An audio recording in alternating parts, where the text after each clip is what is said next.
चाहिँ हामीले थुक्पा खाएको भयो अनि थुक्पाको चाहिँ यत्तिको भइरहेको थियो रङहरू डम्मै थियो अनि सुकुटी मटरहरू मिसाएर बनाएको थियौँ अनि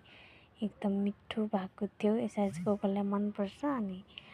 हामीले चाहिँ एकदम मनपर्छ अनि मैले अरू चाहिँ देखाएको थिइनँ खाने चाहिँ 6-7 जना थियौँ सबै तर मैले देखाएको थिइनँ अनि यो चाहिँ हामीले खाएको भयो एकदम मिठो भएको थियो मिठो पनि अनि त्यही हो सबैजना मिलेर खाँदा मिठो पनि हुन्छ होइन अनि झन्नै सुकुटी त भन्नै पर्दैन जेमा नि मिल्ने जेमा नि मिठो